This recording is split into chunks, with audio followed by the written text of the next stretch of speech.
কয়েকদিন আগেই চলে গেছিলাম আদিগুরু শ্রী শ্রী শঙ্করাচার্য মন্দিরে। শঙ্করাচার্য মন্দিরে গিয়ে বেশ ভালোই লেগেছিল এবং সেই ভিডিও এখন শেয়ার করছি। হাওড়ার টিকিয়াপাড়ায় অবস্থিত আদি শ্রী শ্রী শঙ্করাচার্যের মন্দির। এই মন্দির কিন্তু যেতে স্টেশন থেকে হাঁটা পথে মাত্র 10 মিনিট লাগে এবং সকাল 8টা থেকে দুপুর 12টা পর্যন্ত খোলা থাকে, আবার 12টার পর বন্ধ হয়ে যায় এবং বিকেল 5টা থেকে আবার 9টা অবধি আর কি খোলা থাকে। এবং মন্দিরটা খুবই কিন্তু সুন্দর, অসাধারণ অসাধারণ লেগেছিল। আর ভিডিওটা যারা দেখছো অবশ্যই ভিডিওটা ভালো লাগলে চ্যানেলটা সাবস্ক্রাইব করে দিও এবং একটি কমেন্ট করে দিও। হনুমান রয়েছে এখানে, হনুমান বেশ সুন্দর।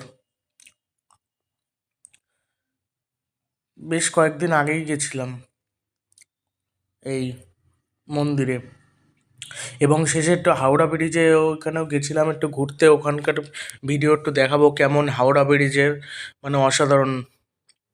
মন্দিরটা বেশ ভালো লাগছে, শঙ্করাচার্যের মন্দির।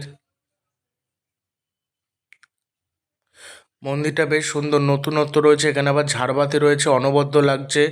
গণেশের মূর্তি রয়েছে, গণেশের মানে খোদাই করে আর কি আঁকা করা, অঙ্কিত আর কি, অঙ্কিত চিত্র রয়েছে, অসাধারণ লাগছে, ভালো লাগছে বেশ।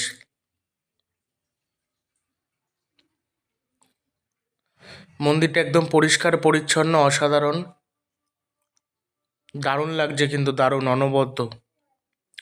যারা এই মন্দিরে গেছে হাওড়ার তারা জানে, বেশ ভালো লেগেছে আমার, দারুণ। হলুদ কালারের মন্দিরটা ছিল। হাওড়ায় অনেক কিছুই দেখার জিনিস রয়েছে, তার মধ্যে এইটা একটা, মানে খুবই ভালো লেগেছিল, দারুণ। মন্দিরটা ছোটোর মধ্যে কিন্তু বেশ সুন্দর, ছোটোখাটোর মধ্যে বেশ সুন্দর কিন্তু, অনবদ্য।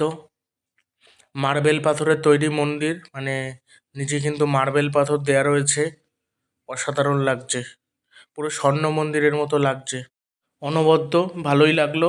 এরপর কিন্তু দেখাবো হাওড়ার হাওড়া ব্রিজ, হাওড়া ব্রিজে ওখানে যাব এবং দেখাবো কেমন লাগে। জায়গাটা একটু কিন্তু, যে হাওড়া ব্রিজের ওই জায়গাটা অতটা মানে না, মানে অপরিষ্কার, একটু নোংরা টাইপের, কিন্তু আহ, খারাপ না জায়গাটা, যদি পরিষ্কার থাকতো আরও ভালো হতো।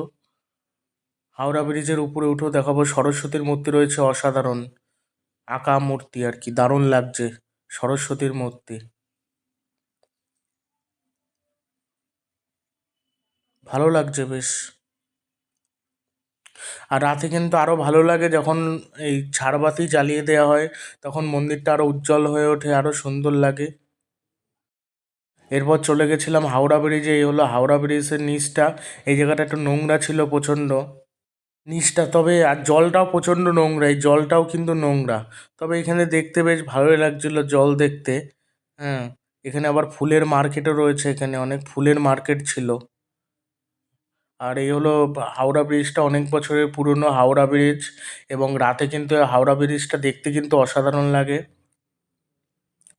দারুণ। কিন্তু এই নিচে একদম নোংরা ভর্তি, নোংরা ছিল আর কি, অপরিষ্কার, বাজে গন্ধ। আর হাওড়া ব্রিজের ওপরটা আবার এত নোংরা না, কিন্তু নিচেরটাই নোংরা, জায়গাটা একদম নোংরা টাইপের। এবার ওই এই দিক দিয়ে যে একবারে সিঁড়ির উপরে উঠেছিলাম, মানে ব্রিজের ওপরে সিঁড়ির থেকে গিয়ে। আর এই হলো বিভিন্ন ফুল, গোলাপ ফুল, আরও বিভিন্ন ধরনের ফুল বিক্রি হচ্ছিল। বললাম না, ফুলের মার্কেট, বিভিন্ন ধরনের ফুল ছিল, গোলাপ ফুল ছাড়াও অনেক বিভিন্ন ফুল টুল ছিল। এই হাওড়া ব্রিজে এবার উঠছি, চলেও এসছি, এই যে হাওড়া ব্রিজ, একদম উপরে উঠে এসছি।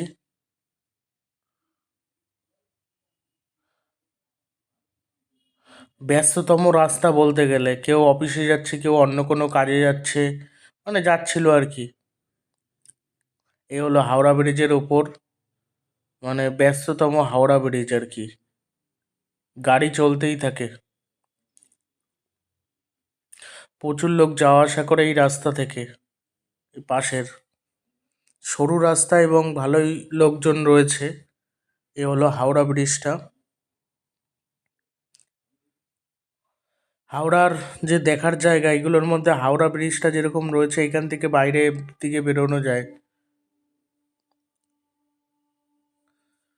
মানে সব গাড়ি কিন্তু জোরে যায়, এখানে কোনো আসতে যায় না, জোরে যায় এবং ব্যস্ততম বললামই তো। ভালো লাগলো, বেশ অনবদ্য লাগলো, দারুণ।